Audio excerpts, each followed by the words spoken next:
Okay, let's see what's You going on. don't seem to like your brother very much.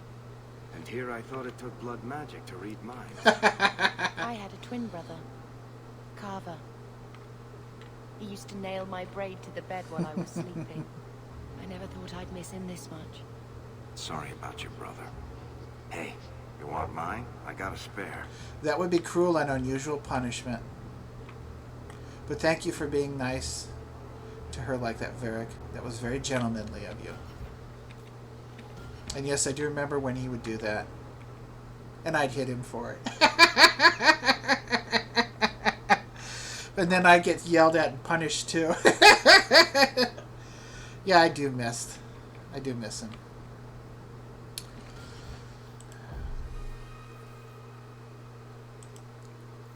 That's to go to Gamlet's house.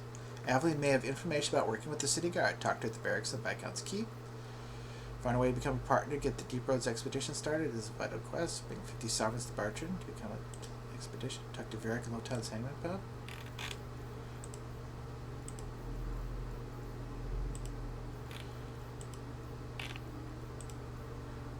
Kirkwall is built on a solid foundation of greed and human suffering, and its underworld is a place where everything is for sale and everyone is fair game.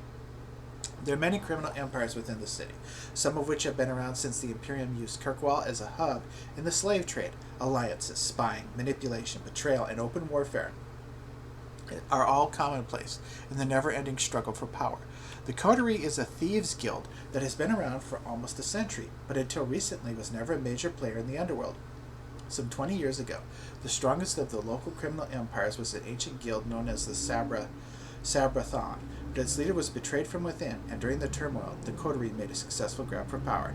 Since then, they've sunk their claws into almost every level of Kirkwall, including the City Guard, the Dwarven Merchants Guild, and some of the most influential citizens in the city. It's safe to say that the Coterie gets a slice of every pie, but very little goes on in Kirkwall that escapes their notice. Aveline works for the City Guard. I'm worried about her in this coterie, because she's going to want to develop integrity. Yeah, she worked for us in the Smuggler. She didn't like it.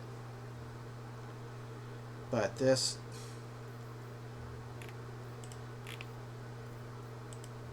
that worries me about her. I hope she's not threatened by the coterie. Maybe she wants me to do something about them. Half of Kirkwall wants to be my best friend right now. No, they don't. They want to shoot you and take your money because you're an asshole. The history of noble House Tethras stretches back to the foundation of Orzammar. The memories say that 3 times a child of House Tethras took the office of Assembly Steward. They had appointments in the Shepherd of Memories and the Shepherd of Golems, but no longer. I'll have to talk to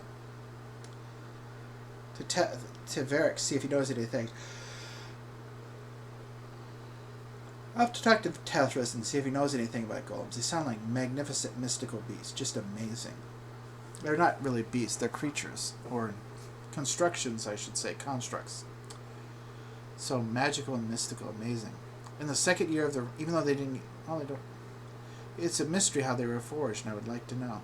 In the second year of the reign of King Endrin Idukin, Lord Anver Tethras was found guilty before the Assembly of willfully manipulating proving matches in favor of his house.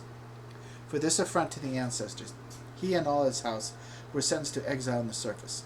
Anver died a mere 5 years later, leaving behind his Lady Ilsa, 10-year-old Bartrand, and 2-year-old Varric.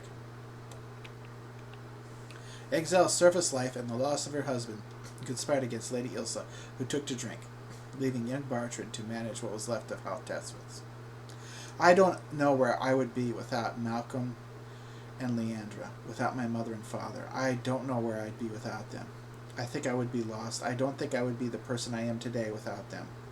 I'd probably be a criminal, either hanged or a mercenary. Maybe I'd be a soldier who would have died at the battle at Ostagar. For I know, I could be fighting for Logain.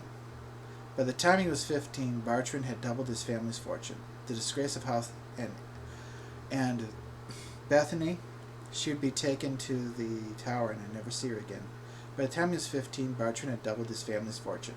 The disgrace of House Tethras had fueled his ambition, and his once noble title gave him an instant place among the Kaunas, the old money elite of the Dwarven Merchants Guild. He used it to build alliances and business ventures, as if he were a member of the Orzammar Assembly. By the time Lady Ilsa died, Bartrand had made the Tethras family one of the guild's most influential. But wealth and power on the surface couldn't sate him. He began to court alliances with the wealthiest ascendant families, branching into banking and mercenary companies. Guild members muttered that nothing will satisfy Bartrand but a complete reconstruction of House Tethras' estate in Orzammar, down to the rivers of lava, built in Kirkwall. I was just hoping it would be different here in Kirkwall. We're not running away, we're coming home. We'll make it our home. Even growing up as an apostate has not dimmed my sister sister Bethany's faith and sunny nature, though it has colored her view of the world. She wishes above all else to be normal. She appreciates the trouble her family took to keep her out of the circle, but the running, hiding, and constant fear have taken their toll. That's true. Though she would never admit it so to her mother, not after all she has sacrificed to protect her. Bethany sometimes wonders whether she would be better off in the circle. She does want stability in ways that I do not. Stability and certainty. And does conceive of that as a level of security and safety that I do not. At least there she would be with other mages. That's true also. She can feel alone at times. Confident she'd be serving the will of the Maker and not defying a millennium of religious teachings, although many of those teachings are fundamentally flawed.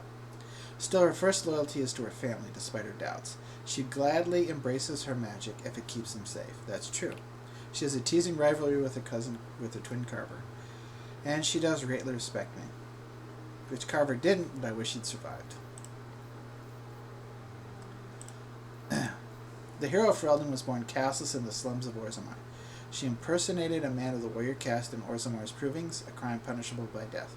However, the hero's showing in the arena impressed Grey Warden Commander Duncan so much that he recruited her before she could be executed. The hero fought and killed the Archdemon, and lived to tell the tale. With the Archdemon gone, the Darkspawn ranks broke, and the Horde was easily routed. After ending the Blight, the hero of Ferelden took up the mantle of Warden Commander and began the task of rebuilding the Order in Ferelden. I know everyone in this city worth knowing. Varric was born 3 years after his father's exile from Orzammar into the world of the Merchants Guild. The ancestors never spoke, and paragons were the heroes in tall tales. The number of dances a Kalna lady gave to a low-born ascendant boy were more pivotal than the reign of kings. While Bartrand ran the businesses and drove House Tethras ever higher up the social ladder, Varric looked after the family and their retainers. His mother, Lady Ilsa, suffered terribly from the trauma of her disgrace and exile, finding solace in liquor and smoke. It fell to her younger son to try to curb the worst of her drunken rages, to keep her from becoming a matter of public scandal, and to care for her when she fell from her excesses. Oh, that sounds terrible. Varric is a very strong person to deal with that. I couldn't imagine what I would do. People in such circumstances who manage to pull through it and make it, I have the utmost respect for them. There's no way that I could. Without my mother and father, I think I would have fallen apart into disrepute. I'd be like a thug or a brigand or a dissolute noble. I owe them everything. Though he is famous throughout the Merchants Guild for his stories, yes he is, and his books are wonderful too, Varric speaks rarely of himself or his family. Most of Kirkwall knows him. Everyone has bought him a drink at least once, for the sake of his fictions rather than his family connections. That's true. I love his books. His stories are so wonderful.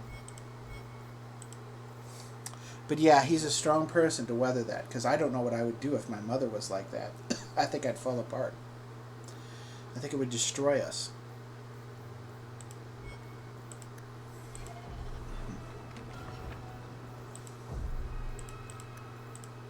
They were so important to making me and Bethany and Carver into who we are.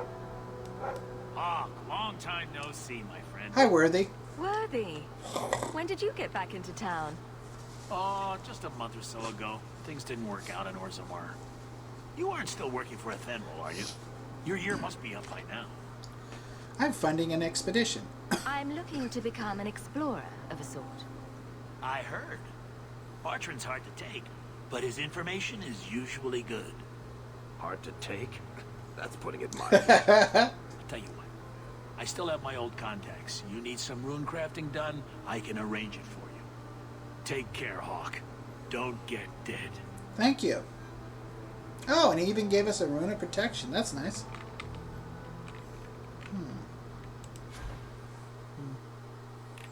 Well, they're a bit expensive, but that's okay.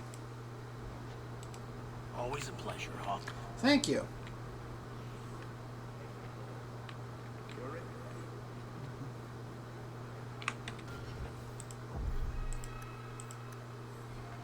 You won't find better prices.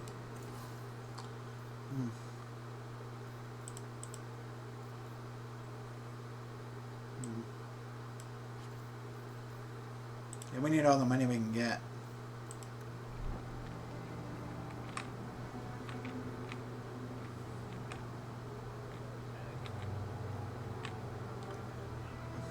You want swords? I got swords.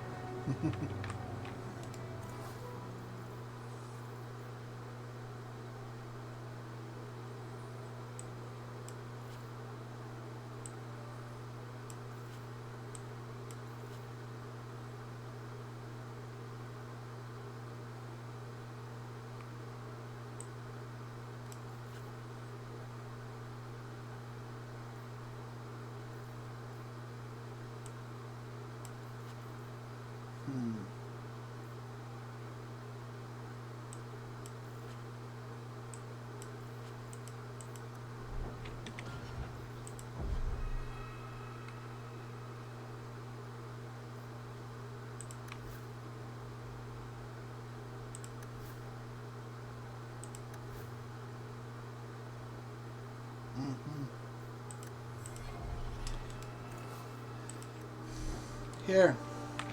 I also make friends with you two, Olaf.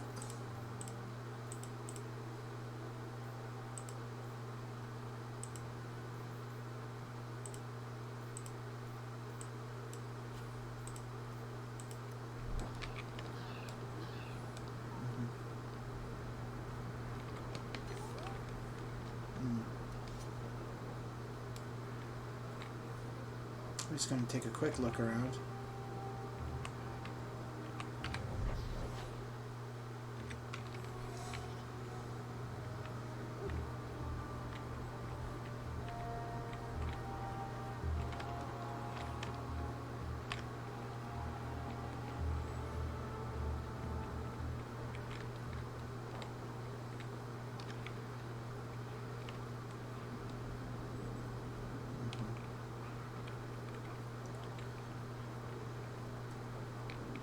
This is where they're preparing the expedition in the Dwarven Quarter. Bodan Feddick, purveyor of goods both common and rare, at your service. And this is my son, Sandal, who is as brilliant an enchanter as you'll ever find. Say hello to the nice human, Sandal. Hello. Hi! We shall be accompanying your expedition and providing the needed supplies. It's all quite exciting, isn't it? Well, it's nice to know that they see me as part of the expedition, even though I don't have the money yet. It's far more welcoming than Bartrand, though. It's also dangerous. You aren't worried about venturing into such a dangerous place? Not with such fine protection. But I digress. Do you wish to peruse my wares, or perhaps make use of Sandal's unique talents? Enchantment? Just so. Your son is an enchanter? He is a dwarf, so... I thought all enchanters Yeah. were mages. Not at all. The fabled dwarven resistance to magic has allowed enchantment of crafts for countless ages. Interesting. Granted, most True. dwarven smiths must work for many, many years to learn the skill. But my boy is a natural, a savant beyond compare. I like enchantment. I can tell. He enjoys his work. What more could one ask?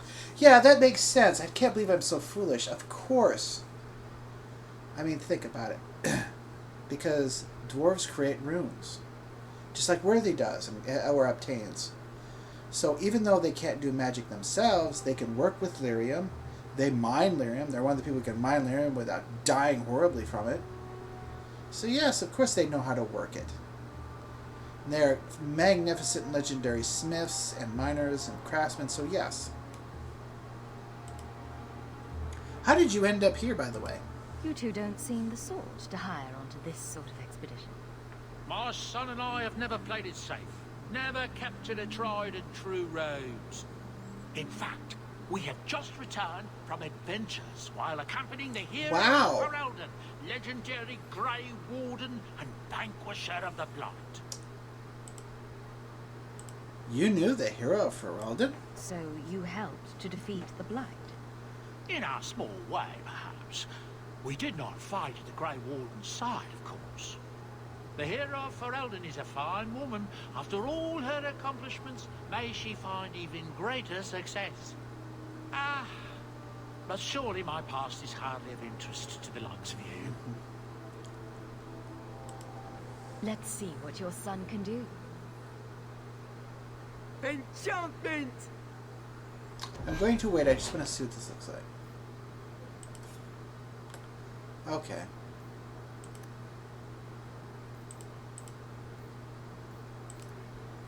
Let's see.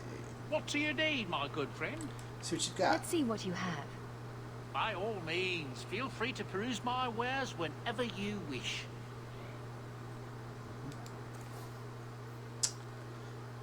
Definitely a bit too expensive, and I'm not sure.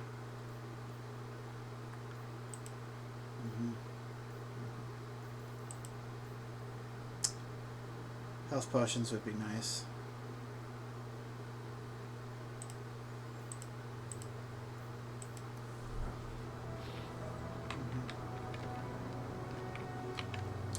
Just want to explore this area of the city. I should take a trip to the country. See if there's anything I can pick up before I go see. Oh, look, a barrel. Okay. Ooh, yes, that's much better.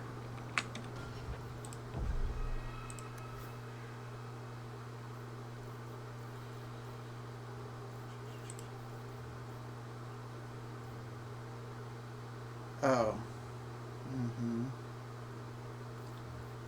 Foolish me.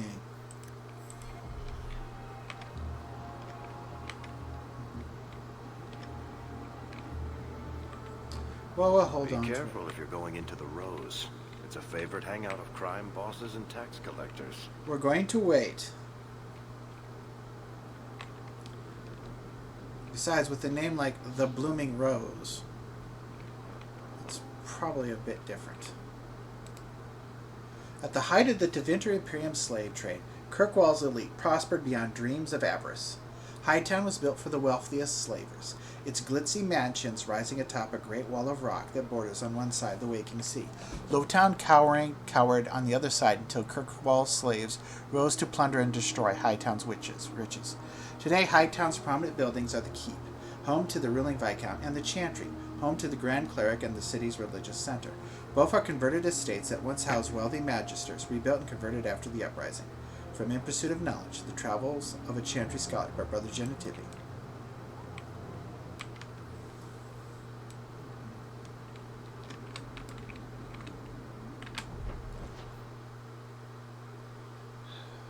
I'm going to wait on that for the moment.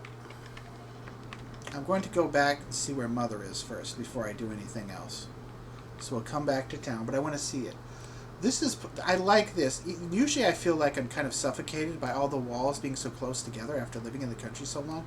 But I like this setup. There's this area, which has sort of a regal and grand appearance. And then you can finally go out into the air of the sky above. Into Hightown these days. I'm nobility, so stuff it. Probably more noble than you. I'll go back here and come back later. Did you hear what Lord Varric said?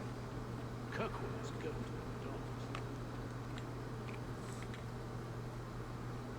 Oh, what the heck? Yeah.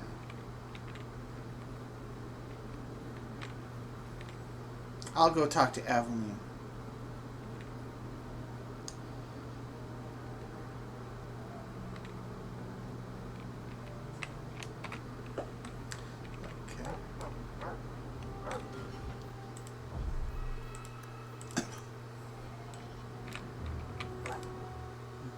Might as well see this place. where the ruler is.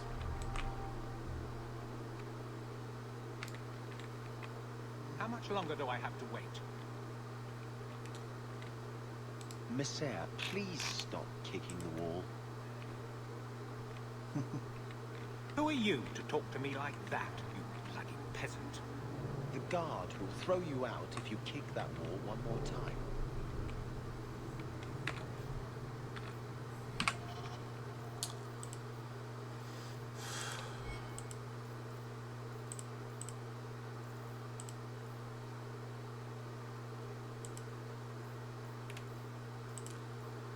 In Orzammar, dwarven society is divided into rigid castes with houses that compete for power and prestige. But all that is discarded when a dwarf abandons the stone for the surface. Under the open sky, everyone is equal. Or so the story goes. The truth is that thousands of years of tradition are not so easily tossed aside. Even though surface dwarves are officially stripped of their caste, many maintain a hierarchy among themselves along the old caste lines. Of course. Formerly noble houses are accorded more respect than casteless brands who come up in search of opportunity. The poorest noble dwarf on the surface looks upon the rich lower caste dwarves with contempt. Upper class surface dwarf society is roughly divided into two camps: Kalnas, who insist on maintaining caste and rank, typically those from the noble or merchant caste families, predictable, and Ascendants, who believe in leaving Orzammar's traditions underground and embracing life in the sunlit world. Not surprising that that would have happened, and that those two different groups would be motivated in the manner that they are, based on where they come from. Maintaining some tie to Orzammar was seen for generations as the only lifeline for surface dwarves. Bringing surface goods to their kin underground and Lyrian metals to the surface was not only the most lucrative means of making a living, but also a sort of sacred duty, as many surface dwarves willingly accepted exile and the loss of the caste to better serve their houses or patrons. In recent years, many surface dwarves, particularly Ascendants, have branched out. They started banks, mercenary companies, and overland trade caravans. They became investors and speculators in purely surface trade. These new industries have proven tremendous sources of wealth, but are looked down upon by their more conservative kin. Predictable and not surprising. For less affluent surface dwarves, association with a powerful Kalna can open many doors. They can get credit with dwarven merchants and are offered work opportunities by the powerful Dwarven Merchants Guild more readily, sometimes than more qualified but less connected individuals. From the Dowager's Field Guide to Good Society by Lady Asselloin. Thank you, Lady Asselloin. And it's unfortunate that happens. It is no simple matter safeguarding ordinary men from mages and mages from themselves. Each circle tower must have some measure of self-government, for it is ever the Maker's will that men be given the power to take responsibility for our own actions, to sin and fail, as well as to achieve the highest grace and glory on our own strength. You, who will be tasked with the protection of the circle, must be aware of its workings. The first enchanter is the heart of any tower. He will determine the course his circle will take. I assume this is for Templars. He will choose which apprentices may be tested and made full mages, and you will work most closely with him. Assisting the first enchanter will be the senior enchanters, a small council of the most trusted and experienced magi in the tower. From this group, the next first enchanter is always chosen. Beneath the council are the enchanters. These are the teachers and mentors of the tower, and you must get to know them in order to keep your finger on the pulse of the circle, for the enchanters will always know what is happening among the children. All those who have passed their harrowing, but have not taken apprentices are mages. This is where the most trouble in a circle lies, in the idleness and inexperience of youth. The untested apprentices are the most numerous denizens of any tower, but they more often pose threats to themselves due to their lack of training than to anyone else. Knight Commander Serene of the Chantry Templars, in a letter to his successor. So here's the thing, then why not, like I said before, after you've gone through this period of training, after you've gone through the harrowing, which we don't really know that much, well, Father did tell us about it.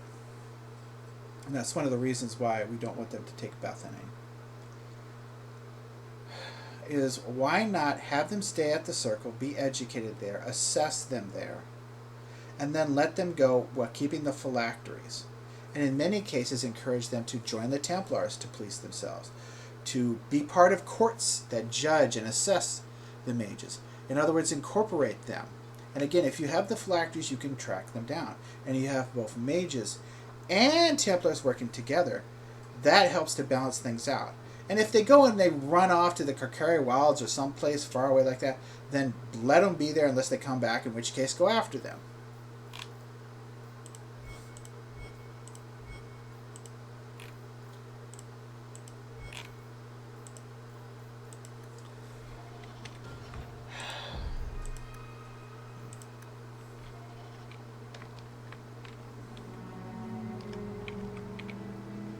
Good day, Sirrah.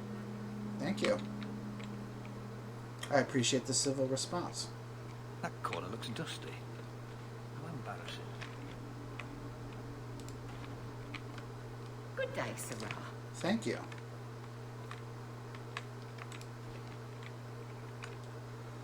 Whoa.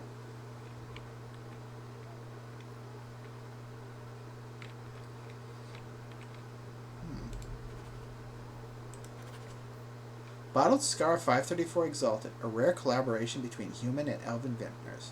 The result is a taste of an called appropriately tense. Occasionally requested in Lowtown Bazaar, although elves rarely do so openly. Oh, okay. The Enigma of Kirkwall. The Viscount is suspicious, but the bribe was sufficient to gain access to the restricted sections of the archives. The money would have been better spent elsewhere, the archives being almost devoid of Imperium-era records. When the slaves revolted, they hunted magisters and burned the city, at least the parts that could be burned. One account says that the streets were littered with piles of scrolls and books set aflame. That's a tragedy. That's unfortunate. Those should have been saved. Is our quest futile? Did the slaves destroy the answer? As Mathraf's armies toppled the Imperium, they sent 3 magisters and their legions here. They never arrived. But why march here of all places? What were they coming for? Behind a panel with curious markings signed, The Band of 3.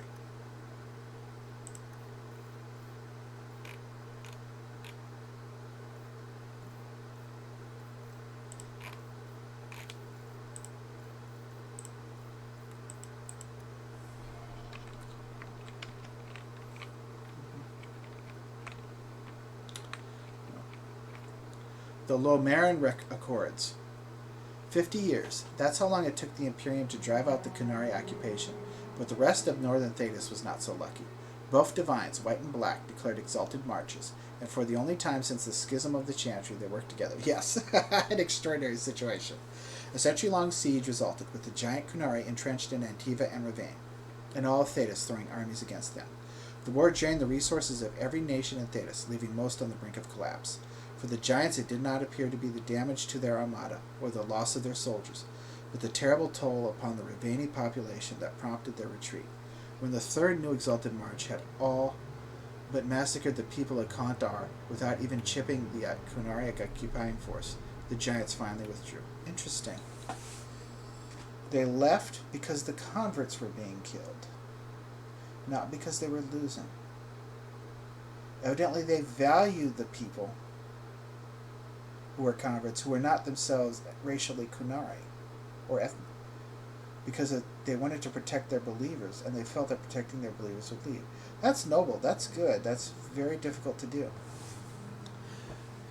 The treaty that put an official end to the Qunari Wars was signed on the politically neutral island of Lomarin, off the southern coast of Ravane. 150 years after their assault on the mainland began, the Qunari left our shores. They received the northern archipelago in exchange for the cessation of hostilities against all the nations on the court. Only Tevinter refused to sign because they're assholes. And so the war continues to rage in the Imperium to the present day for no good reason. It's worth noting, however, that the Kingdom of Ravane immediately violated the treaty. Twice. Once when the humans of northern Ravane, nearly all practitioners of the Qun and therefore by definition Qunari, refused to leave their homes and go in exile to the islands. And again, when the Ravane Chantry and the nationalist forces, unable to convert its people back to the worship of the Maker, tried a purge by the sword, slaughtering countless unarmed people and burying them in mass graves. It's a fortunate mystery that the leaders in Kantar did not alert their allies in the northern passage, or we'd still be fighting the giants now. From the Exalted Marches, an examination of Chantry warfare by Sister Petrine, Chantry scholar. Yeah, that was one of the worst things that the Chantry did. The Chantry does good things, the Chantry does awful things. And it wasn't just the Chantry, it was the nationalist forces they aligned with. And there still are Ravani who worship the Qun. They didn't even stop it. Good day, Sirrah.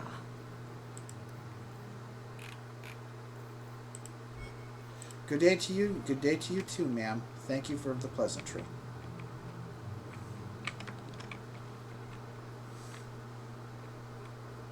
Hope the day's treating you well, Sirrah. Hope it's treating you as well, ma'am. Good luck getting in. I've been waiting all day. Mm-hmm.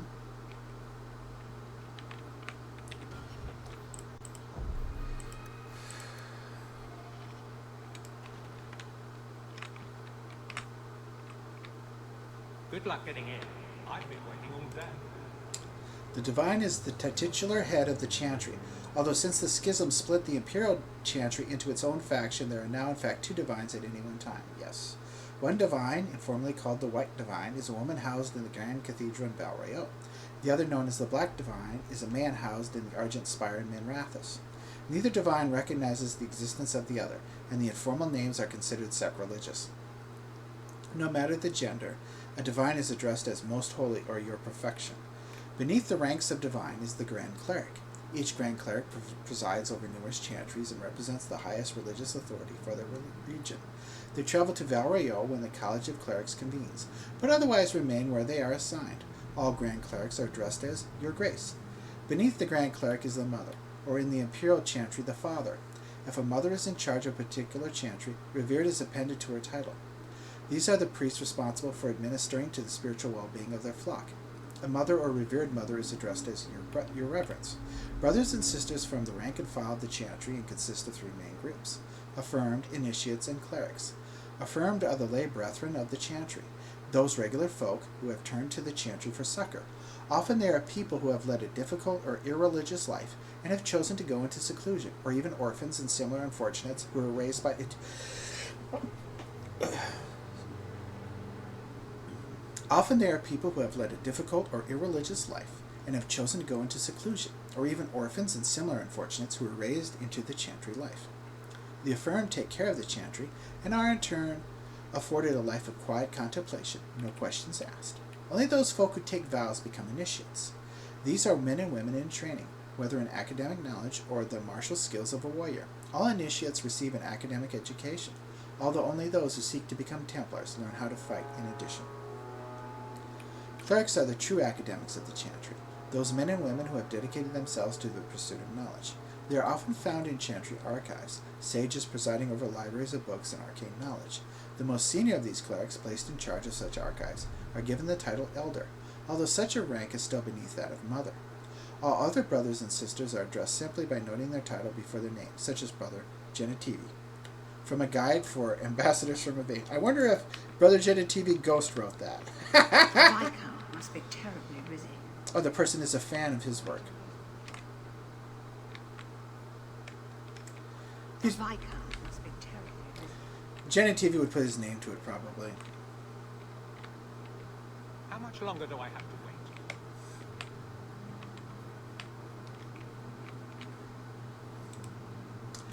It is with pride that I, your Viscount, grant the authority of law and civil enforcement upon the guardsmen of an independent Kirkwall. No more will we defer to the will of foreign troops or draw a holy order into tasks unbefitting their mandate. These proud men and women will be of the people, and will enforce the laws we have elected for a civil and ordered society. And should the specter of invasion return, the noble guardsmen will conscript from the population. For who better to amass the people's will than the constables of law charged with its inspection? This is a great day, fair Kirkwall, and I am honored to appoint the first guard captain. Long may he serve the will of the people. From Orlesian legacy, how institutions of the oppressors linger. The speeches of Viscount Michel Lafall, collected by Film, a bard.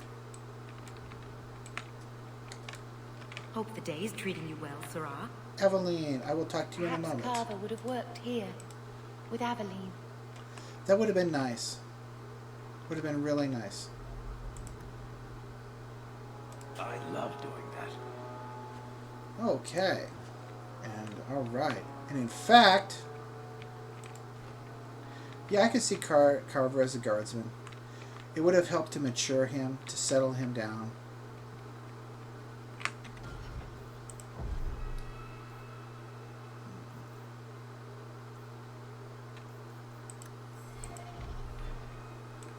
It would have played a very positive role on him. Had a good effect on him.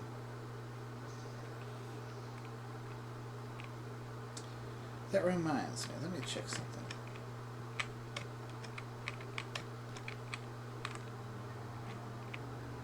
You want me to do what? Oh, I don't okay. think so. We'll have to build you up, my dear Varric.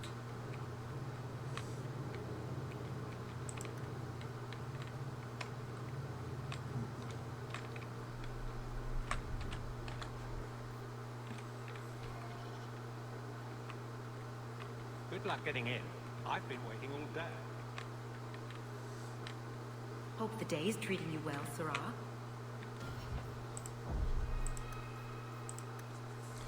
Aveline, I missed you. It'll be good talking to you. Let's see what you got to say. Aveline, I missed you. Aveline. Hello, Hawk. Been a while, hasn't it? What? Oh, right. Sorry. It feels like we just talked. I've been keeping an eye on you. Information is one of the few perks of this job. Watch out for Bartrand. He's a son of a bitch. Yeah, he is. You're spying on me again? You know I don't like it when you have people watch me. Saved me camping on your doorstep. After what we went through to get here, well, you're no child, but I take care of my friends. Thank you. The places they have me patrolling, I've got time. You're not happy as a guard? Still having trouble? I thought you were past all that. Yeah. Lately, I don't know. I've been pushed out to some dead patrols. Maybe I stepped on someone's toes. You can be forceful. My charm, right? I should be able to go where I'm needed. In fact, I might have a job for you. Let me know if you want to do a favor for Kirkwall. Otherwise, I'm here if you need me. Maker knows I could use more satisfying work. Do you miss Wesley? It's been a year settling in. Are you all right? You don't need to coddle me. I am where I am. Strong How woman. close I hold my memories is my own business. You're absolutely right. I will not pry. Just wanted to show concern. How are you? Are you happy here? Seems like Kirkwall suits you. Yeah. It has been a challenge. Lots of opportunity, if you're the type the locals want. Yep. Are you? If you argue enough, you kind of convince yourself. I like her. That is a very good point. Do you miss being a soldier? This must be a very different pace from serving King Kalen. I love that life. But there's a new king for a new Varelda. Yep. Seems cocksure, but I guess he was there when the Archdemon fell. Can't fault an active hand. It's just one more change, though. The real end for me was Ostagar. You and Carver must have felt something similar. I don't know if that's right to say. I barely knew him. No, you're right. That's a good point for both of us. Death on that scale certainly has a finality to it. Sometimes I wonder. True. Would you return to Ferelden? I don't think she would. The Blight is over. You could go back to Lothering. That wasn't home for me. It was just where the Horde pressed us. It wasn't the first village I saw fall. But you don't get used to people losing everything. It was sad to leave that way. It's not how I wanted to say goodbye. I'll say that. You can't go home again. True. That's supposed to be about maturity. True. It's not the same if you don't have the option. Even more true. What's the job? All right, Aveline. You have something worth doing? My patrols may be empty walks in the dark, but there's something big coming up, and I could use you. An ambush, probably for a caravan, although I can't find any shipments that match up. Doesn't matter though. Highwaymen waiting for someone to rob. I'm putting a stop to it, my district or not. You can hire civilians? I'm no guard, Aveline. There's only so many of us. Temporary recruits are expected time to time, as long as they're competent. You still claim to be competent, right? Yeah. Now let's assess the threat. Do you have a name or anything else to go on? Not important. If we show up and they attack, they're bad. Simple as that. I'll wager it's smugglers, though. Like I said, Seems like an obvious trap for a caravan. How did you find out? You've been nosing around outside your commission. I have contacts, and they're complaining about a lack of meat. Thugs and such. Someone is hiring. Good point. And one or two were told to prepare for travelers. You want to be good at this job? You pay attention to what's missing, and when people arrange escape routes. Good point. Very good point. Why not tell the other guards? Seems like you'd want to share this with your fellow guards. I will, if you sit on your hands. I'll send my alerts, and someone else will lead a patrol. But there's profit and influence to be had. You're my friend, so I'm offering. Thank you very much, Aveline, and let's do it together. Aveline, you've got yourself a partner. I knew I could count on you. They're hidden up Sundermount, remote and rough, but we can make good time with a shortcut this side. And no, you can't run off and do it without me. I trust you, but I have to be there. Fair enough. You're acting on behalf of the guard. I've got it. Messiah, please stop kicking the wall.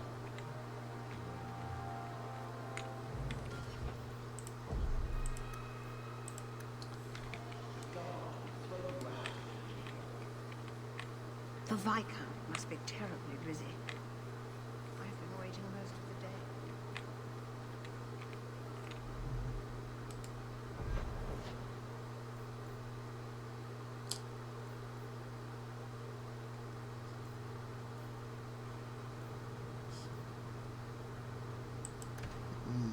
I do remember hearing about someone, an important visitor in the city.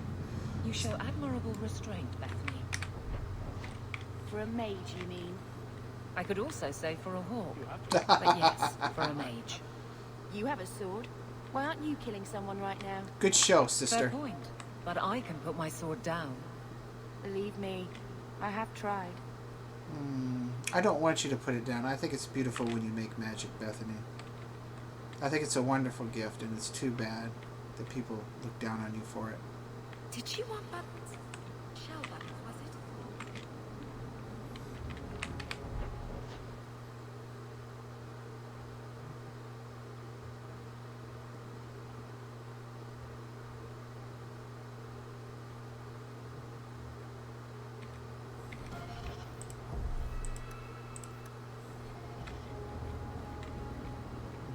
Good day to you.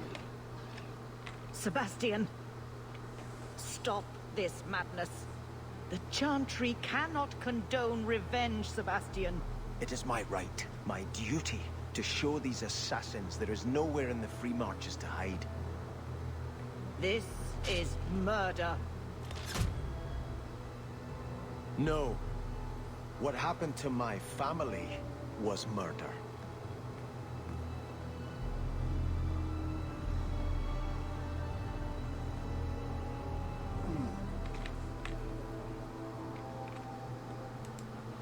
Andraste did say, those who harm a house of the Maker have done harm unto the Maker himself.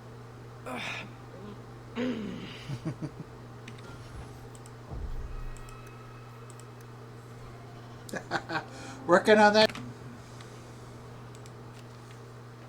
A grave crime was committed against all free-thinking men and women in the Free Marches. The ruling Vale family in Starkhaven, my family, was brutally murdered, down to the youngest babe in arms. This massacre was carried out by members of the Flint Mercenary Company. I hereby offer a bounty on the head of each Flint Company soldier in the Kirkwall vicinity. Prince Sebastian Vale. Okay.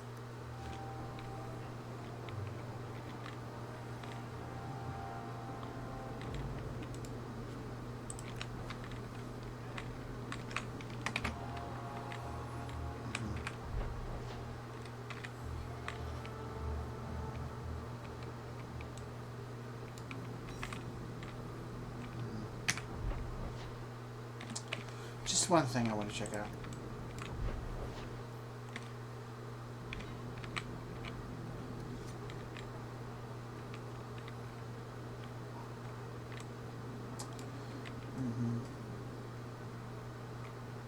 Mother must have played here as a girl. Yep. Beautiful. Beautiful. Turn his gaze on you, child. Thank you. Sorry. No, that's okay. You're fine.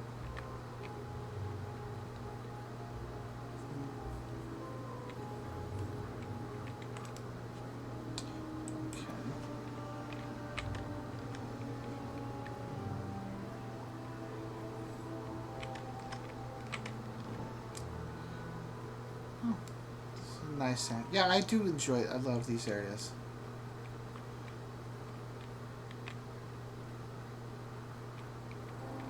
Excuse me, Miss Eyre.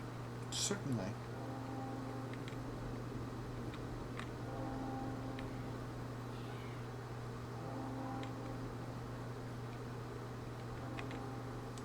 I wonder. Okay.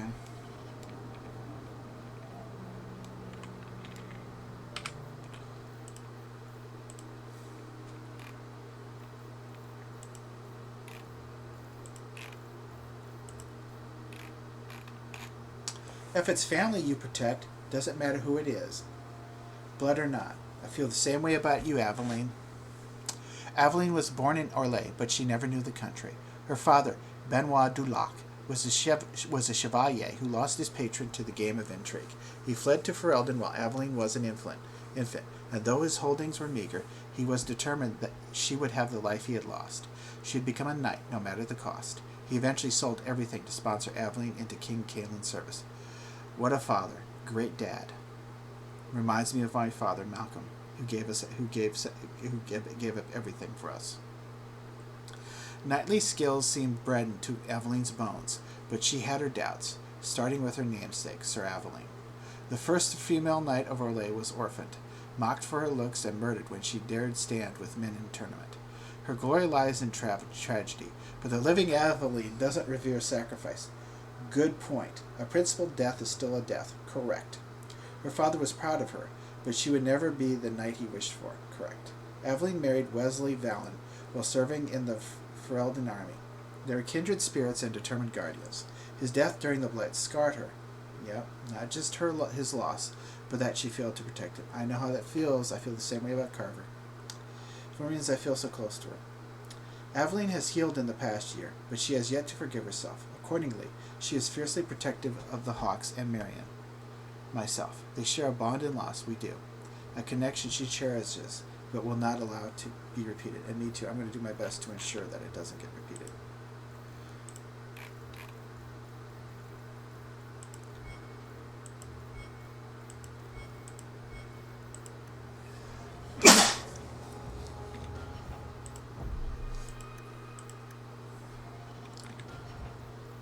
Check the journal.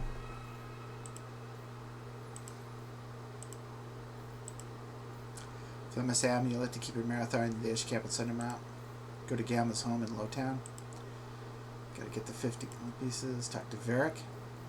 The way it should be. Yep.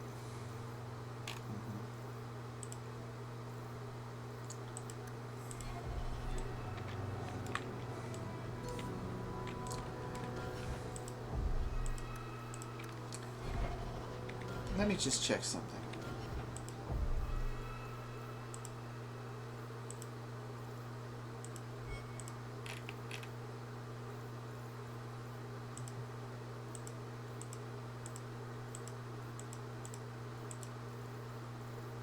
Prince Sebastian Vale has offered a bounty on members of the Flint Mercenary Company killed by our family. Search the Kirkwall docks at night for the Flint Company mercenaries. Go to Summermount to find the Flint Company mercenaries. Go to the Wounded Coast to find the Flint Company mercenaries. Go home and see if any letters have been delivered from the Black Emporium. Of things not lost. Go home and check the special delivery storage chest. Go home and look for Aldenon's heirlooms. Find the Royal Collection chest. The Barbarian cache. The Apostate's legacy chest. The Black Sheep cache chest. The Chevalier's estate chest. So here's the thing. These packs that we've got. There's an interesting story behind them. Essentially, I took most of the money that we'd earned working for Athenril over the past year, and I converted a lot of it into equipment and items as investments. In other words, we had a substantially larger income than we do now, but I chose to convert a lot of it into assets. And these represent those assets. These items are in many ways the assets that we obtained.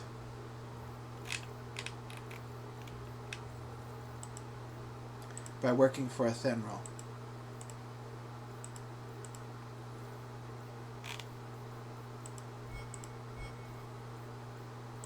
We'll see if that was the wisest choice or not.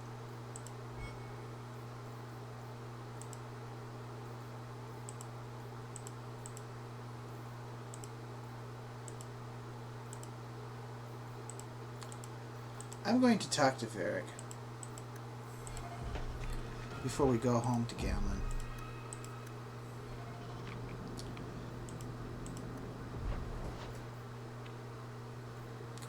And who knows, perhaps we'll find the person who wants that bottle of whiskey. Or booze, I should say, that wine. Fine wine.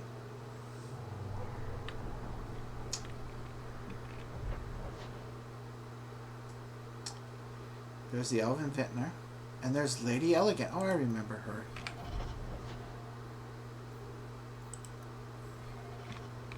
I'm sorry I couldn't get you more information about the Circle, Bethany. It's difficult without naming you. Thank you for being discreet. I don't want the Templars at my door. No one does. Let them corral the troublemakers. I just want information. Right. It sounds like I'm trying to convince myself, doesn't it? I wouldn't have said, but yes. Good girl.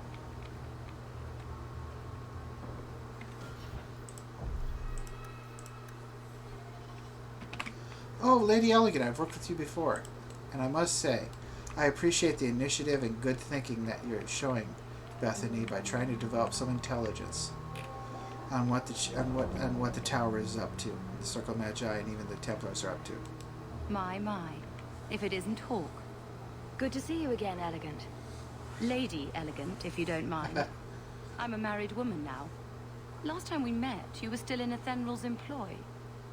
Things have been going well since then? I'm doing my best. It isn't always easy, but things are going well enough. That's wonderful to hear. You may recall I sometimes provided potions for Athenral. I'd be willing to extend you the same courtesy if you like.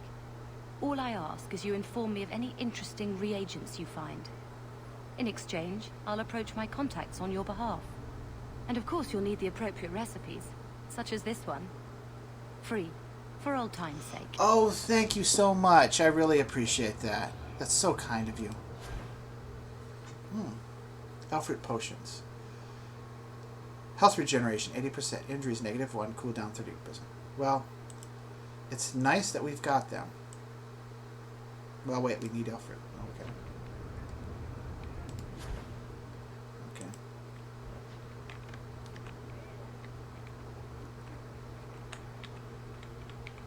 More trouble than commerce in this place. A badly copied leaflet. Take back our streets. Ferelden refugees, Qunari soldiers. Who next? To Tevinter slavers snatching children out of their beds. This ends now. Oh, great. We got some ethno-nationalist freaks running around. Send this message that Kirkwallers will not accept this. We must band together to drive foreign waste from our doorstep. Oh, great. Reclaim the free marches for the marchers. If you care about our future, join the Friends of Kirkwall. Reclaim our city. Also known as the enemies of everyone who isn't them.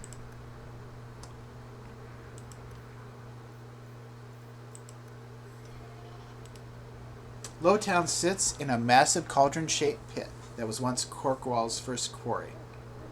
That explains a bit. The place did look distinctive, and I just could not place it. Why? The district was constructed by slaves who carved the city and its harbor out of the rock. Today, Lowtown is a labyrinth of shanty towns, corridors, and hexagonal courtyards. Hexes in the local parlance. Lowtown's poorest live in caves hewn out of the cliff face. The district is shoddily built and bears scars caused by collapsing walls. Foundry smoke smothers the area. Only a cold winter storm clears the air. But the icy wind howling over the mouths of old mine shafts hardly counts as relief. Yeah. Occasionally, these dark town shafts erupt with gouts of foul air known as choke damp. It's not uncommon to find whole slums silently suffocated. That's awful. Frozen in the midst of everyday activity. Something must be done about this. The walls surrounding Lowtown are highest by the harbor. Its busiest street leads up to Hightown, where the wealthiest Kirkwallers perch. When one stands in Lowtown, all one sees, other than the rocky walls, is Hightown. It glitters overhead, always in sight, yet always beyond reach, and that's intentional. Thank you, Brother Genitivi. One of your more interesting articles. An elven vintner. I believe you lost this somewhere. You did this. Without being begged and thrice paid. Interesting. You're welcome, sir.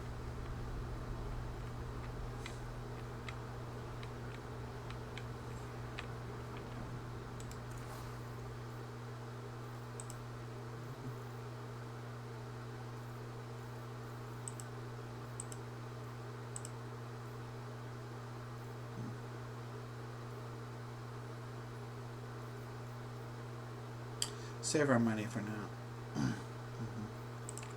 So we can buy items for others.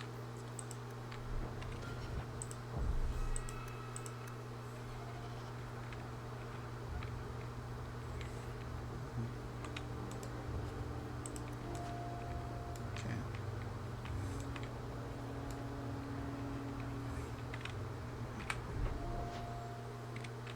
Let's go exploring.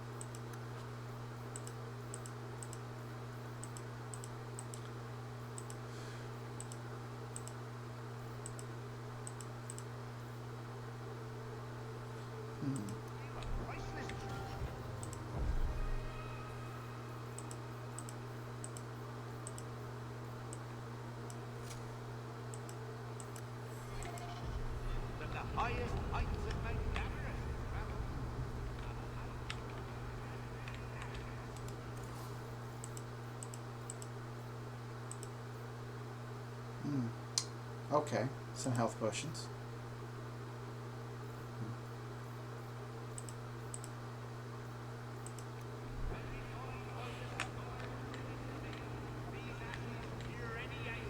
See what's in this barrel.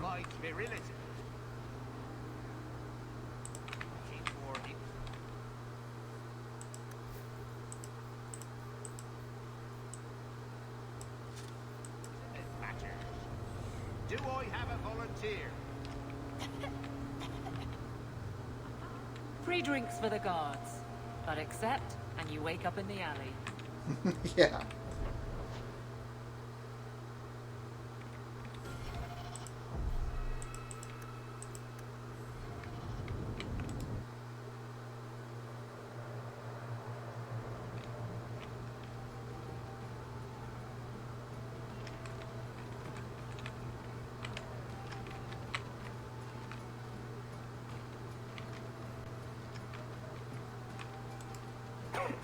Why, wasn't she lovely? What did I do wrong? I've seen you around loads, haven't I? Yeah, I need a drink. There we go.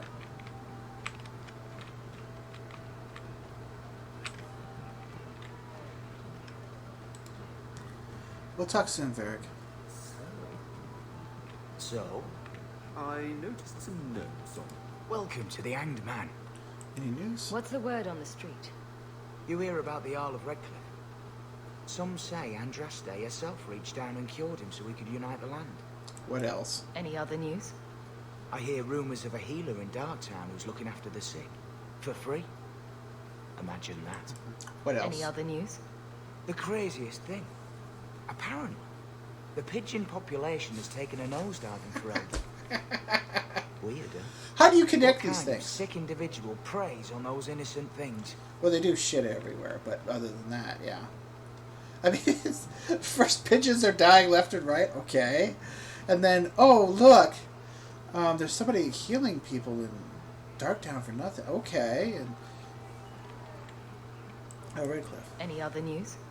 There's an expedition heading to the deep roads, and every sword in his dog wants in on it. Including me. This. Any other news? Apparently, the Kunari are just waiting for a ship to take them back to Parvolan. Hope it comes soon. That's enough for now. Thanks. I should go. Anytime. A hive of scum and villainy. Every city needs the outlet. You heard about that Deep Roads expedition? They say anyone who goes down there could be rich. Do you ever wish you lived in Orzammar? Great ancestors, no. You know what Orzammar is? It's cramped tunnels filled with nug shit and body odor. And every person there thinks he's better than you because his great-great-great-grandfather made a water clock or something. They're your people. Don't you even wonder what it would be like? I have a good imagination. Why would I waste it on that? My mother used to say that there are a lot more mages now than when she was a child. Oh, so that's what you I are. think it's the Yeah, sure. Whatever. History of Kirkwall, Chapter 1. It's difficult for many to comprehend today, but there was a time when Kirkwall was believed to be the very edge of the world. It was Amaris then, named after its founder, Magister Amaris Cravan, and it was but one outpost on the very fringe of the Tevinter Imperium. There the Magister serfs worked the quarries for the jet stone needed for the mighty Templars' temples of Minrathous. After a slave rebellion nearly burned the temple to the ground in the great city, it was determined that a center for the slave trade would need to be established well away from the more civilized parts of the Imperium. Though this account may be exaggerated, since the notorious Archon Venarius Issar nearly escaped assassination at the hands of an open slave at the time. Yeah, I can't imagine why they'd want to kill him. Because the new slave outpost would become wealthy beyond imagining, competition among prospects reportedly took over 20 years to resolve, resulting in great bloodshed in the frontier. Terrific. Well away from the Archon's eyes, of course. Magister took arms against Magister, mostly in the form of small armies of serfs and mercenaries, the poor serfs. Over half the slaves in existence allegedly died in these battles before Amaris was finally chosen, thanks to the marriage of Cravan's son to the Archon's daughter. Ugh! I'm glad we threw off the yoke of Tevinter. And yes, there are problems with the Chantry, such as what they did in Ravane, which was awful, but still, compared to Tevinter.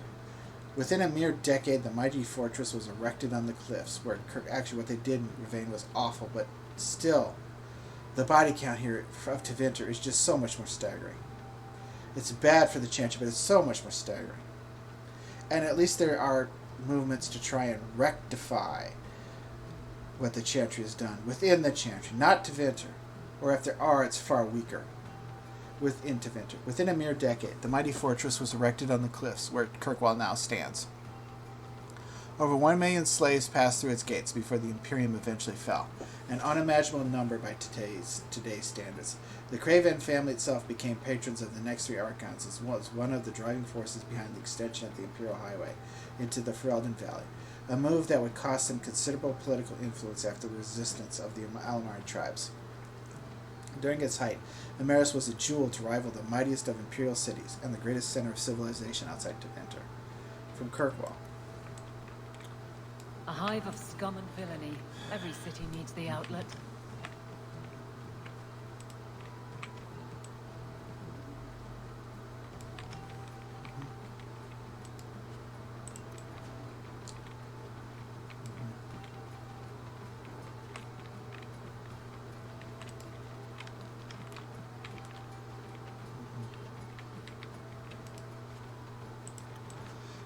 The injury kits are fine, but I would prefer some proper healing stuff. Like more health potions or Elfrit potions. Got a feeling I'm going to be going through quite a few of them.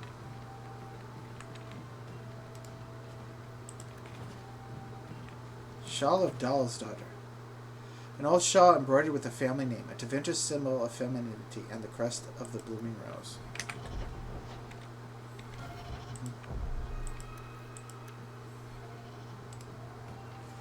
So, here's the thing. We need to find a way into the deep roads. Bartran can lead us to the right place once we're down there, but we need a good entrance. Oh, Varric, I think I feel like joking with you. So, do we have a bad entrance? Any entrance would do, wouldn't it? Well, unless a dragon's sitting in it, I suppose. We need an entrance that's close to our destination, but isn't already plundered or filled with darkspawn. Fortunately, I've received some new information. There's a Grey Warden in the city. If anyone knows how to get down there, it'll be him. How can you be so sure? Why would a Grey Warden know that? Oh, duh, of course they would. The Wardens don't just fight Darkspawn. They forge into the deep roads That's all the time. right. Silly And me. if he doesn't know, he might be able to point us to those who do. Correct. And if he knows nothing? Are there any other options? None at the moment. Bartrand had an entrance lined up, but it was a bust. I'll keep looking, but if we don't find something, we'll have a fancy expedition with nowhere to go. Fine. We don't want trouble with the Grey Wardens, do we? Yeah. Let's look at our options first. I'd rather not fight a warden unless we have to. Agreed. I don't want to fight them. Supposedly, this Grey Warden came in with some other Ferelden refugees not long ago. Okay. A Lowtown woman named Lorene has been helping the Fereldans. We talked to her. Maybe we learn where he is. I'll keep after my contacts, see if I can drum up any other work. Okay.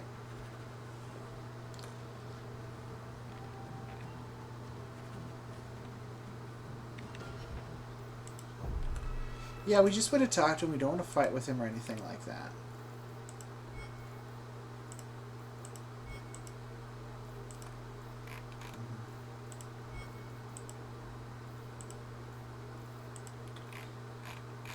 The first blight had already raged for 90 years. The world was in chaos. A god had risen, twisted and corrupted.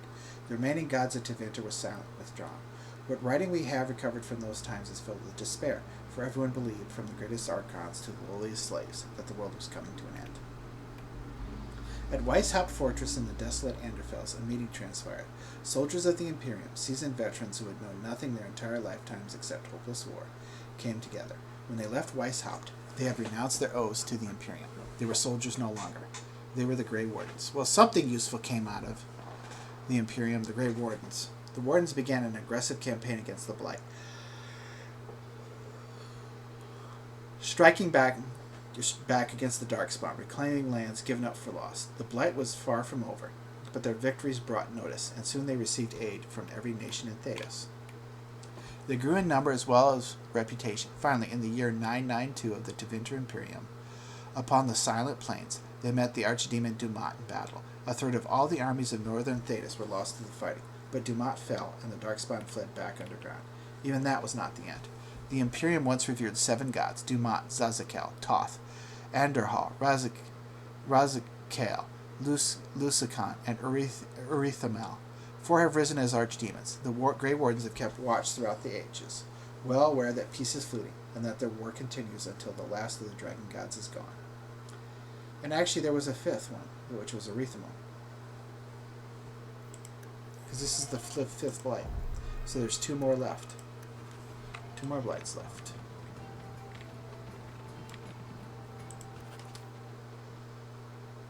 According to Varric, the expedition needs a way into the Deep Roads before it can go anywhere. Seek out a Grey Warden for help in the Deep Roads expedition. Varric heard that one is working as a healer somewhere. A shopkeeper named Lorene in Lowtown may have more info. We'll hold off on that for the moment.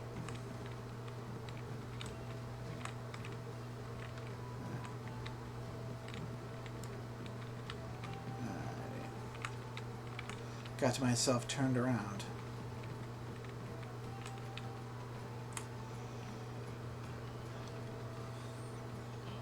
I wonder if they close that to avoid the rain from coming in. Plus when it gets cold, if it gets cold.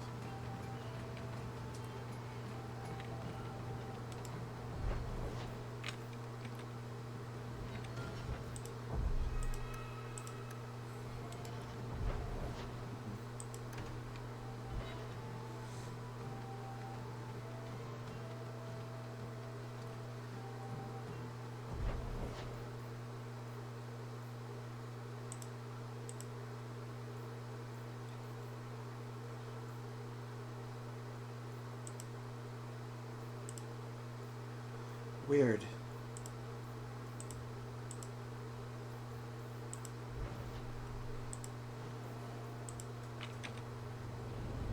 Okay, that's better. A Ferelden in the guard. What will they think of next? You have a problem with that? Me? My family's not native either. I'm just surprised. A lot of old prejudice in the guard. I'll give them plenty of reason to change their minds. Good show. You know, it's possible they're just scared shitless of you. That's my theory, anyway. Good. Sometimes that's appropriate. And they deserve that if they're bigoted.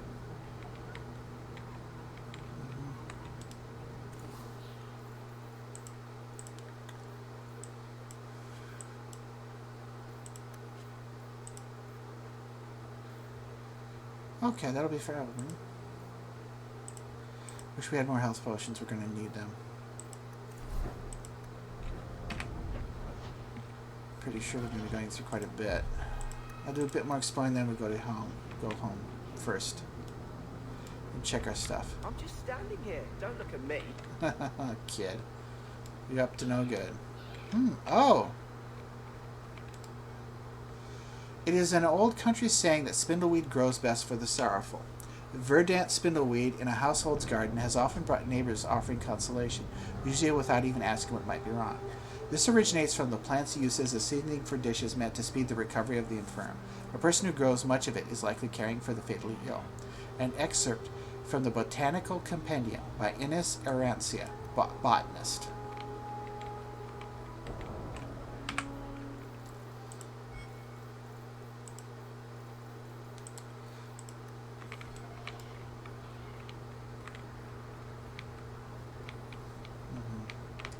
Nah, I'm not going to go check this area out just yet.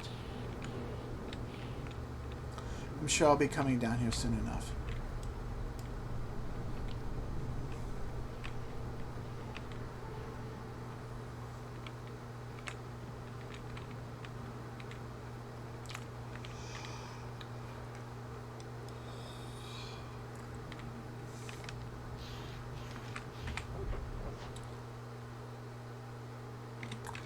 Check all of those areas first. You're Hawk, aren't you? You used to work with the Fenrir. Yes. Pleasure to meet you as well. Up. All right, the rusty metal spike district, my favorite part of town. Can we leave now? Yes, we will. Just want to get a feeling for this place.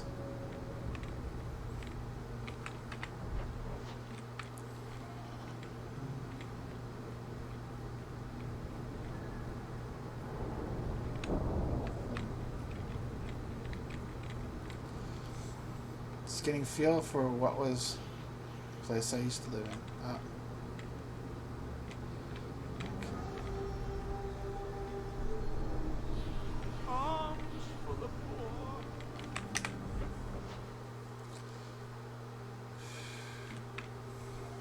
We're going to wait on going into Lorene's area first. There's other stuff I would rather take care of initially.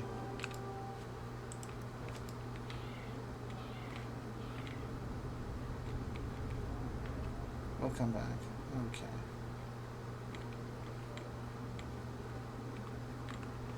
We always have an alienage everywhere. When the holy exalted march of the Dales resulted in the dissolution of the Elven kingdom, leaving a great many elves homeless once again, the divine Ragnata I declared that all lands loyal to the Chantry must give the elves refuge within their own walls. Considering the atrocities committed by the elves at Red Crossing, this was a great testament to the Chantry's charity. There was one condition, however. The elves were to lay aside their pagan gods and live under the rule of the Chantry. Yeah, there is an element of charity to it. On the other hand, that is another way to increase your power and control over the people. It's probably a mixture of both. Also, I can't exactly say that the alienages are a testament to goodwill and charity in terms of how most of them operate. Some of the elves refused our goodwill. Well, this is definitely told from the perspective of the Chantry. They banded together to form the Wandering Dalish Elves, keeping their old elven ways and their hatred of humans. Some of them, yes, some of them, no, alive. To this day, Dalish Elves still terrorize those of us who stray too close to their camps. Not always, just sometimes. And they are afraid of what we will do to them, so they'd like us to keep us away. That's fair enough to an extent. And some of them do trade and get along. Most of the elves, however, saw that it was wisest to live under the protection of humans. Not necessarily. It might just simply have been that it wasn't really an option. To have vast numbers of millions of hundreds of thousands of tons of elves wandering around cross-country, probably because they couldn't all live off the land. And even if they could live off the land, the humans would go nuts and attack them at any moment possible. And that's not just because they're bigoted or racist, although many humans would be, but it's just simply because with vast hordes of people who all need to eat coming over your property and taking your food. So the elves knew they couldn't really do that. Just like we probably should not have destroyed the Dales and weren't justified. And so we took the elves into our cities and tried to integrate them. No, you didn't. That I know for a fact we didn't. I've read stuff. We invited them into our homes and gave them jobs as servants of the farmhands. Yes. And that's not really integration. That's the creation of a servitor group class. Here in Denerim, the elves even have their own quarter, governed by an elven keeper. Unless there is an issue with the humans who can interfere with that. I'm aware of these things. Any educated person is. Most have proven to be productive members of society. Often, yes, and often unappreciated as they should be, and not appreciated as much as they should be. Till a small segment of the elven community remains dissatisfied, understandably so. These troublemakers and malcontents roam the streets causing mayhem. No, they really don't. Rebelling against authority and making a general nuisance of themselves. Not always. That's often not the case. Madame Petrine, that is not fully the case, and I know this. Every educated person does. Even the more sophisticated people within the Chantry deal with here this. Actually have it worse. I'd hate to be an elf in Darktown.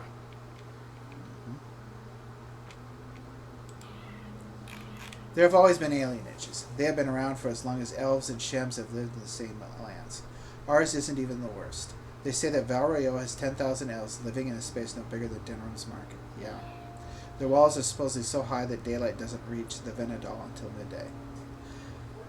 Now this is where we get the other side exaggerating things, but don't be so anxious to start tearing down the walls and picking fights with the guards. They keep out more than they keep in, sometimes.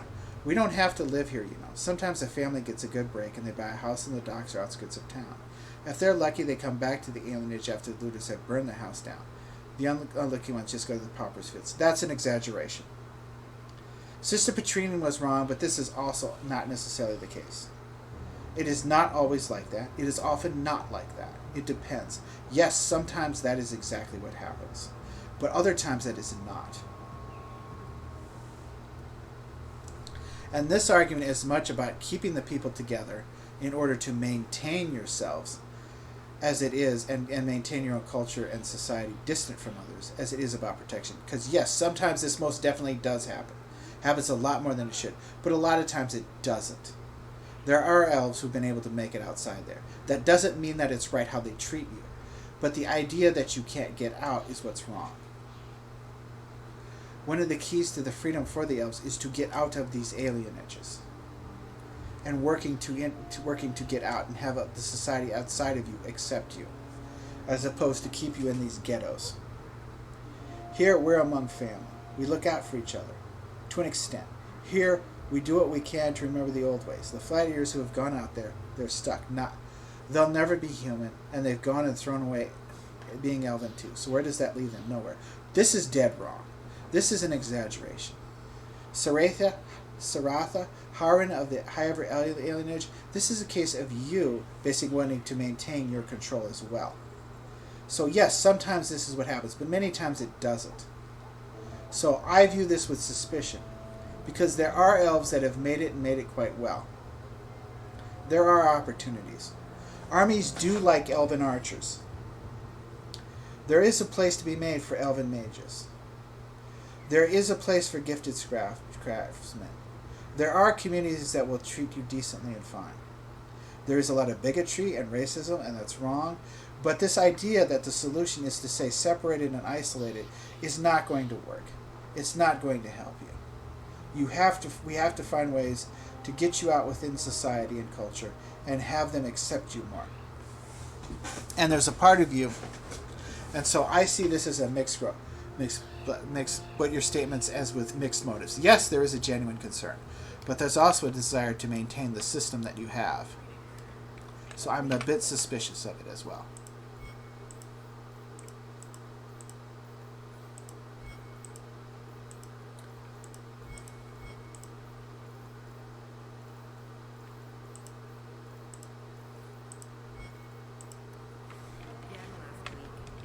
I've brought my family there twice this year.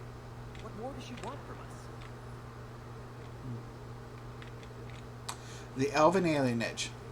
Lowtown is home to a squalid elven alienage. Here, like in most Thetis alienages, elves are packed into tiny rundown apartments and effectively segregated from the human population, and that's not healthy. Kirkwall's alienage is even more dilapidated than the rest of Lowtown, but the elves go to great lengths, keeping the place looking bright and festive, which is good. The Venedal, tree of the people, standing in the middle of the alienage, is a symbol for elven pride and shared cultural identity, and it is lovingly cared for. It is difficult to say if the elves would continue confining themselves to the alienage, if they were given the chance to mingle. They may not admit it, but some feel that living among their kind is far better than living with humans, no matter how terrible alienage life is. Yes, it's a mixed thing, and that view is not healthy in the end. It will hurt and undermine them.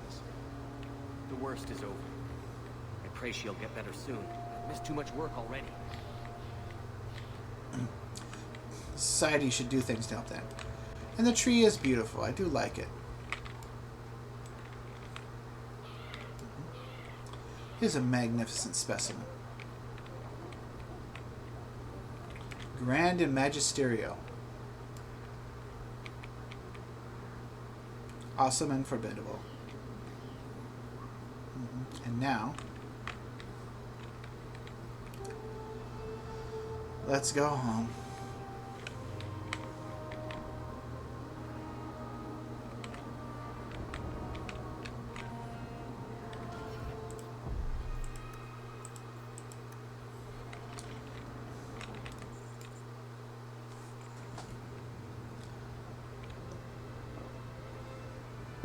Good old puppy.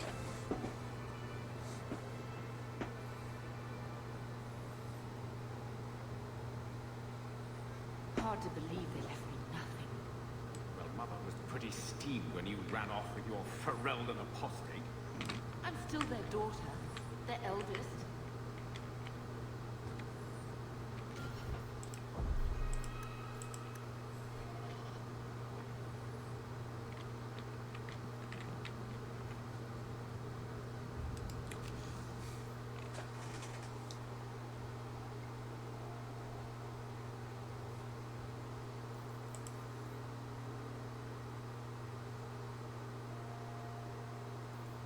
Hawk, your year's up and you're free to go. Despite what you think, we had a good time working together. I still like you, Ethenril. I just didn't want to be a smuggler. I might pass along an opportunity or two if you're willing to get your hands dirty. Stay safe. Okay. You do not know who I am, but I have heard of you. The Black Emporium, greetings. I understand you might need items from my collection as well as the means to obtain them. I do not extend this invitation to anyone, but you are not simply anyone, are you? Consider this an invitation to the Black Emporium. We closed our directions to the passages underneath the city as is the charm to enter. If you give the charm to another, its permission will immediately be revoked, and the consequences will be unpleasant. Adieu, Zenon. Okay. I don't know who that is. To whomever elects to participate in the charitable deed of assisting the Vale family of Starkhaven.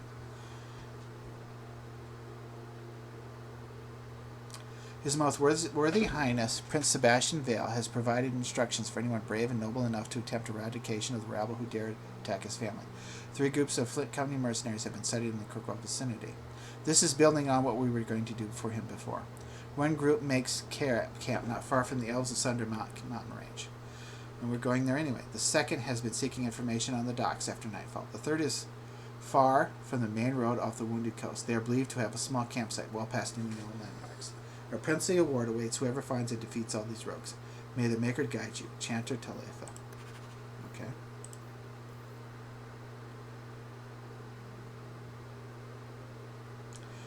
Hawk, you may be interested in something that's come up. A contact of mine, a fellow by the name of Ansel, is asking around for someone competent regarding a job, and I suggested you. Thank you, Ethenriel. He's always paid well, so if I were you, I'd check in before someone else snags it up. He said he'd be in the Lowtown Bazaar at night. Ethenriel. Okay.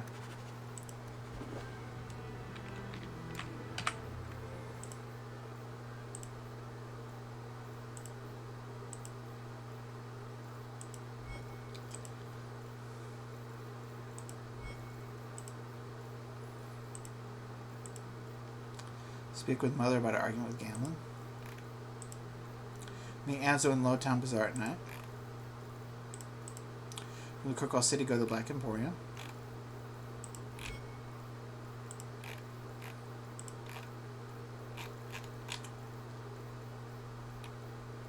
That's right.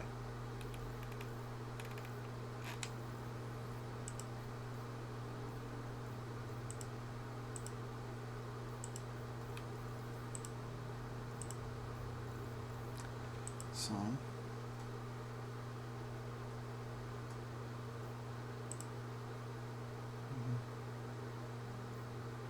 Wayward Son. Varric sources say there's been a number of Templar raids held in Lowtown's elven alienage.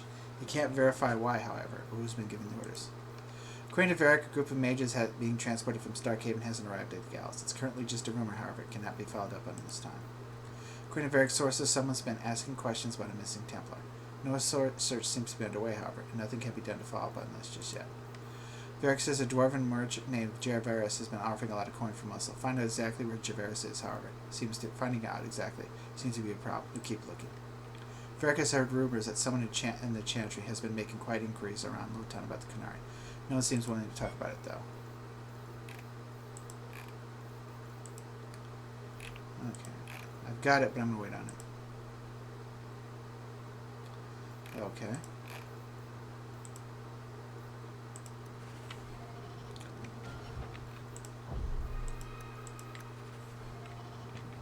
Hey, Poppy. He wasn't like this in Lothering. I think he misses the open fields. What's wrong, boy? City life not agreeing with you. Poor thing. Maybe he'd be happier if we brought him with us more often. Gamlin might miss him. But if he's with us, who'd keep Gamlin's debt collectors away? Take it. I'm sick of what's-his-name staring and panting. Gamlin, honestly, a Mabari understands what you say. Try using his name. What's wrong with dog? No. Real easy to remember.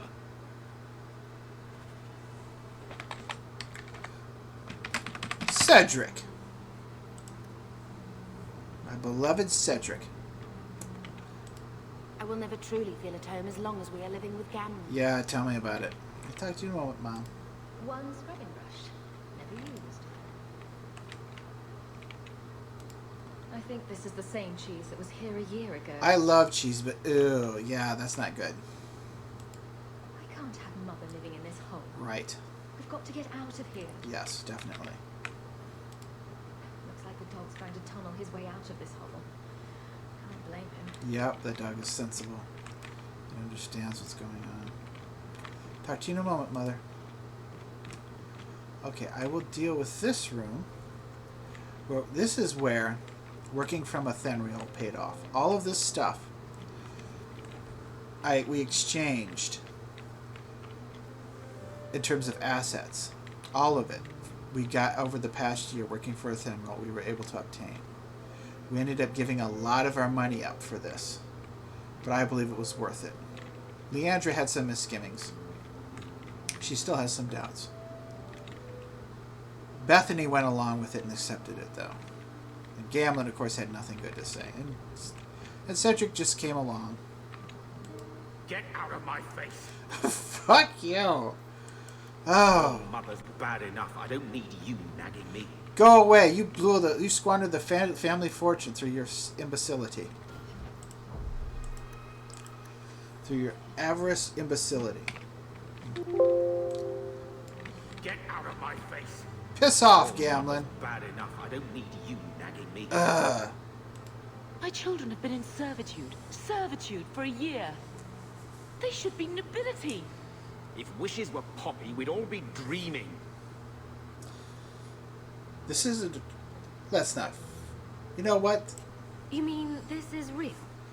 No wonder I can't wake up. And here I thought that Ferelden you ran off with was a mage, not a jester. Your mother was supposed to marry the Comte de Launcey, and instead she ran off with some Ferelden apostate. Malcolm was awesome. You don't get to stay the favorite when you do that. Don't pick on her. Where is Father's will? If I could just see for myself. It's not here, all right? It was read, it went in the vault. No one needed to look at it again. We do. We want to know what it says, Gamlin. Tell me about it. I know the Amels were nobility, but not much else. Why don't you ever talk about them? The Amels have been a noble family in Kirkwall since Garahel drove out the Fourth Blight. But we've always carried magic in our blood. It's been a stain on our lineage. No, it isn't. No family of good standing would ever marry into a line with magic. That's stupid. When I chose your father, I was bringing more magic into our line, not less. I think that's what hurt my parents. Imbecility. It gave us Bethany, the most wonderful sister anyone could ever have. What exactly did the will say? Did Grandfather mention Mother in his will at all? Our father died when you were still in Pinafores, girl. You can hardly expect me to remember. Yeah, I bet you would remember. Sounds like a yes to me. Yeah. And you would remember, because that's who gets the money. And that's something that would definitely interest you, Gamlin. Let her just look at it. Please, Uncle. We have a right to see it for ourselves. Maybe so. Okay. But you won't be seeing the bloody thing. It's still locked up on the estate, and that's long out of my hands. You didn't take your parents' will? Yeah, that's weird. It was old news. You think I've been sitting here for 25 years waiting for Leandra to slink back? Hey, don't talk to my mother that Who way. bought the estate, Gamlin? Perhaps I could speak to them. Was it the Reinhardts? No one you know. Get used to Lowtown, sister. That's where we're going to stay. No, we're not. No, we're not.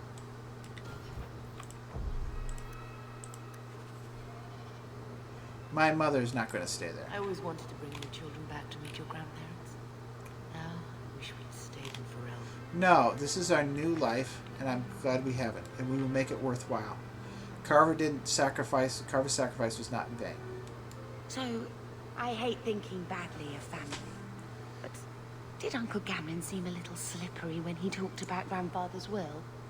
Like an eel? If he, say, invested money that was meant to be Mother's, do you think he would tell us? Not unless he had to.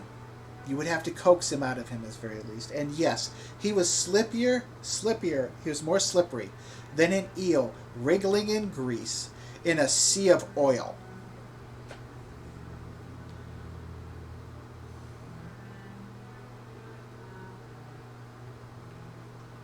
Our uncle's a born liar. Gamlin can't say good morning without lying twice. Mother's been in such a fit of melancholy since Gamlin told her how angry her parents were about Father. She told me she wishes she'd died with Carver. No. It's like coming here ruined every good memory of her childhood. I wish we could get some of it back. Maybe we could buy the estate. When this Deep Roads expedition comes through, we can buy her home back. Move to Hightown. Gamlin told me he gave the estate as payment to some slaver who beat him at Typical.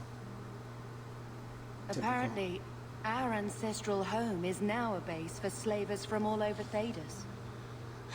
That's terrible. How could Gamlin let that happen?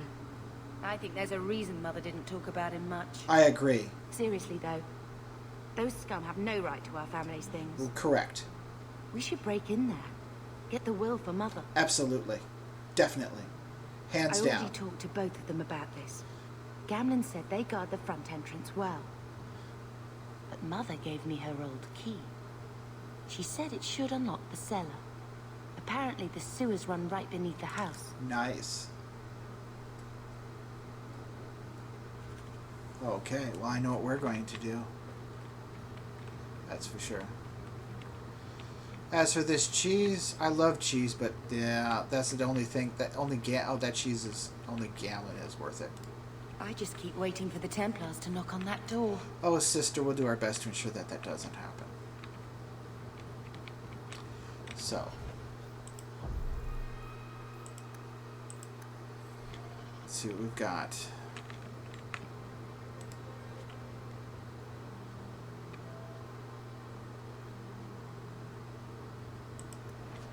Okay. Wait. Tomes?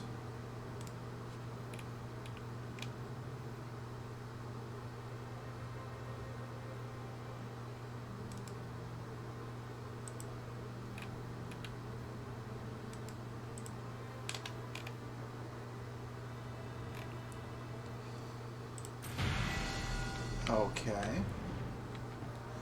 Whoa. Excellent.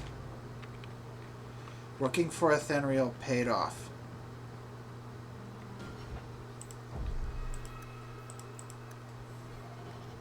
Saving that money and being patient paid off.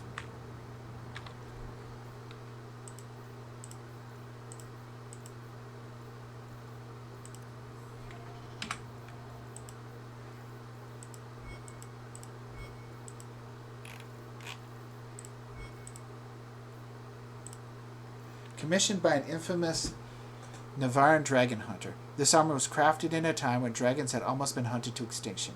Infused with the beast's blood, the armor gained notoriety after the hunter died at the hands of men, rather than the dragon it was designed to protect him from. Written by a Ferelden refugee as she fled the Blight, this book of poems, The Far Cliffs of Kirkwall, describes her dreams of a new start in Kirkwall, the city across the sea. Readers will surely be enriched by her insights, indeed. Of Things Not Lost. Written by a Ferelden refugee as she fled the Blight, this book of poems describes her struggle to preserve her past and cling to the few physical mementos she brought with her into foreign lands. Readers will surely find this book enchanting. I think these would both be good for Leandra. Maybe we could go away from gambling, sit around and read these to each other when we're taking a break. I think Mother would like that, like when she read to us when we were children. Lothering's Lament, written by a Ferelden refugee as he fled the Blight, this book of poems contains touching reminiscences of all she had to leave behind. Readers will surely benefit from it.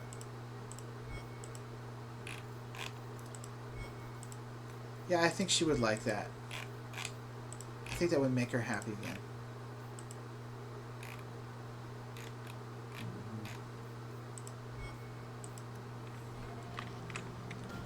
You know what I'm going to do? I have an idea. Let's go outside for a moment.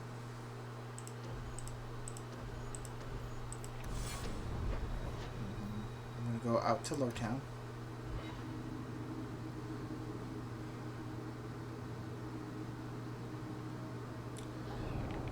Okay, good. Excellent. So, what do you do, Aveline? You know I'm a guard. Why are you asking? I mean in your off-duty hours, for fun. You've heard of it, I hope. These are my off-duty hours. And the trend of you scaring the piss out of me continues. I'm going to take a look at, do a quick stock of all of the stuff we already have before I come back. I'm not going to pick everything up. I'm just going to take a look at what's available. This is for fighters. Two-handed weapons. Okay. Bridge. Okay. Okay. Okay. Okay.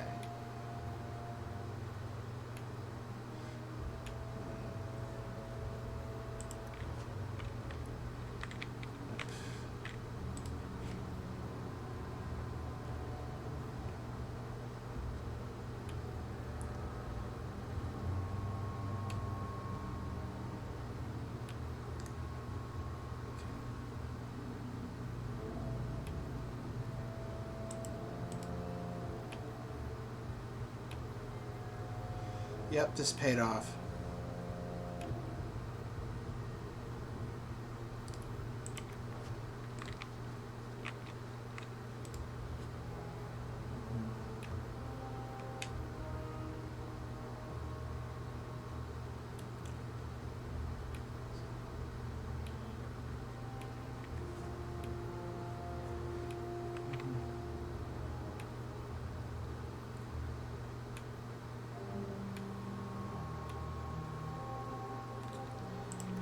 Okay.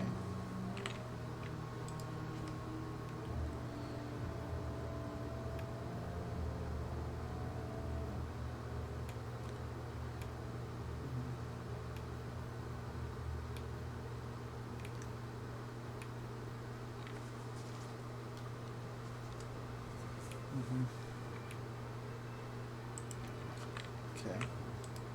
Gives me an idea of what we've got.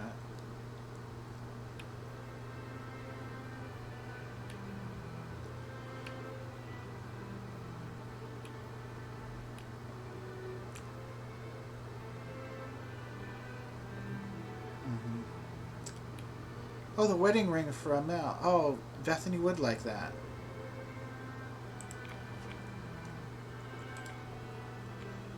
You must not be under the misimpression that magic is all-powerful. There are limits, and not even the greatest mages may overcome them. No one, for instance, has found any means of traveling, either over great distances or small ones, beyond putting one foot in front of the other. The immutable nature of the physical world prevents this. So no, you may not simply pop over to Minrathous to borrow a cup of sugar. Nor may you magic the essay you forgot in the apprentice dormitory to your desk. You will simply have to be prepared. Similarly, even when you send your mind into the fade, your body remains behind. Only once has this barrier been overcome, and repeatedly the spell required 2/3 of the Livium and Tivitor Imperium, and of course they do crap like this, as well as the lifeblood of several hundred slaves. Ah, awful. And of course the results were utterly disastrous, so there was no point to doing it in the first place. Finally, life is finite. A truly great healer may bring someone back from the very precipice of death, when breath and heartbeat have ceased, but the spirit still clings to life. But once the spirit has fled the body, it cannot be recalled. This is no failing of your skills or power. It is simple reality. From the lectures of First Enchanter Wenceslas. Okay. Oh, that's Father's staff. She will like... Bethany will love that.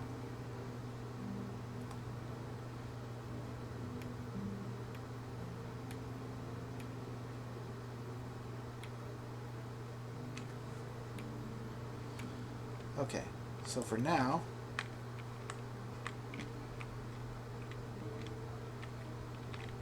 we'll come back as soon as we level up.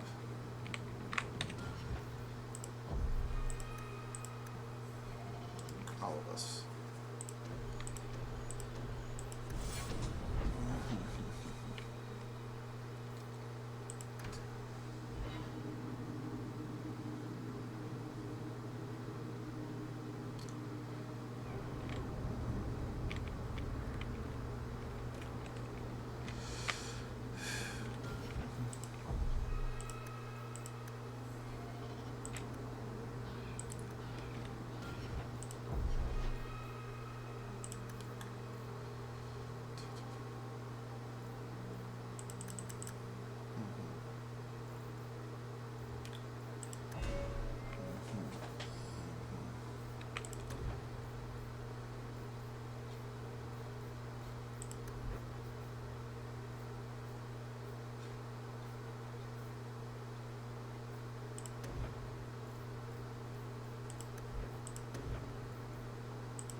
Okay.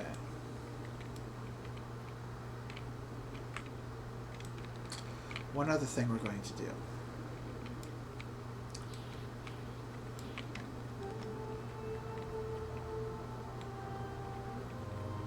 Before we do some of the other stuff.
Walking.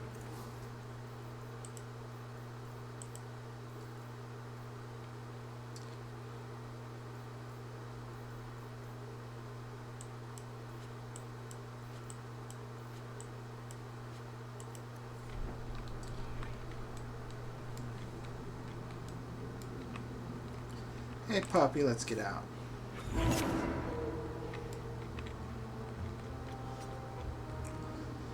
Okay, now let's get properly outfitted.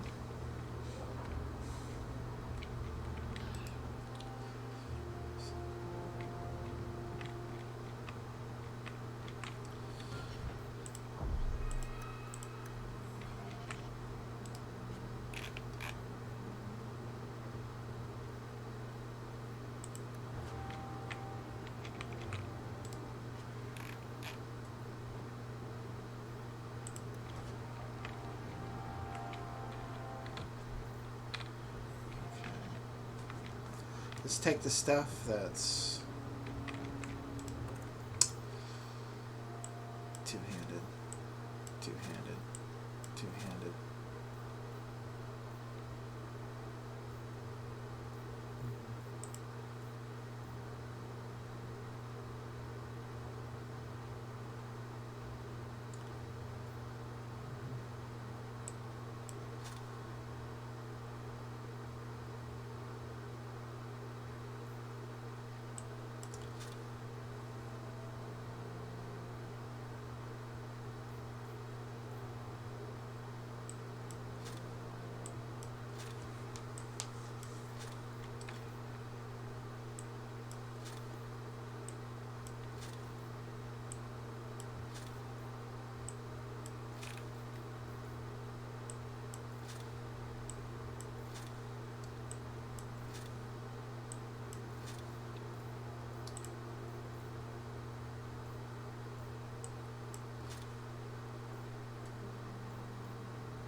See what Bethany has to say. I just keep waiting for the Templars to knock on that door. Yeah.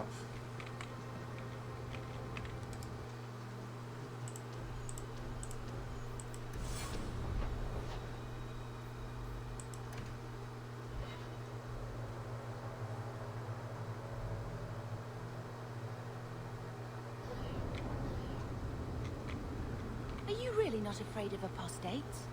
Not even a little? Sunshine, I'm a dwarf, in case you missed that detail. Dwarves aren't completely immune to magic, you know. No. I meant there are at least 30 people in this town who'd murder my family over trade deals. Who has time to worry about apostates with a merchant's guild breathing down your neck? In that case, I see.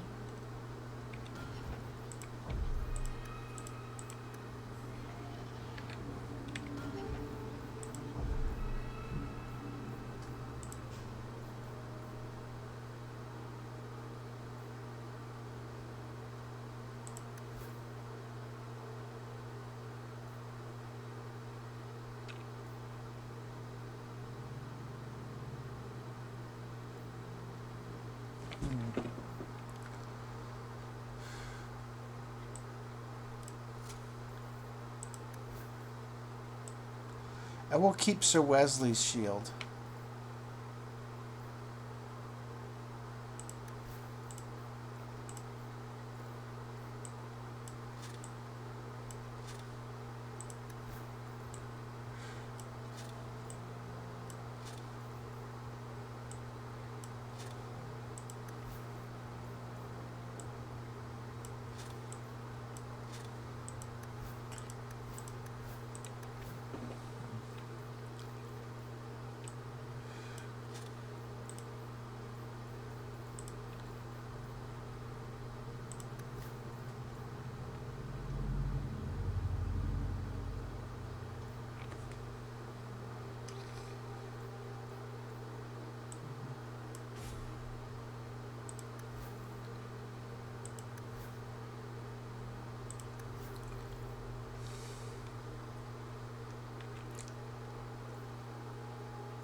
In peace. Hey there, lovely.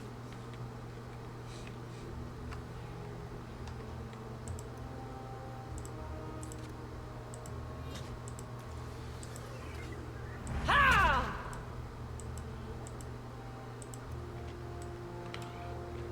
Need some place to spend your coin? Do it here.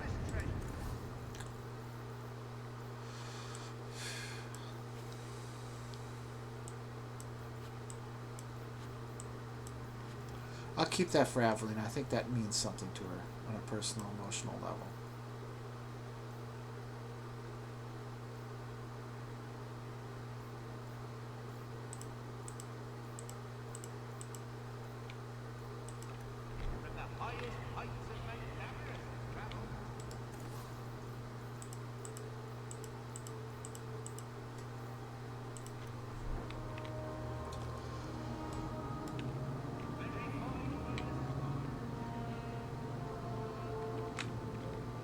Hey there, lovely. Got turned around.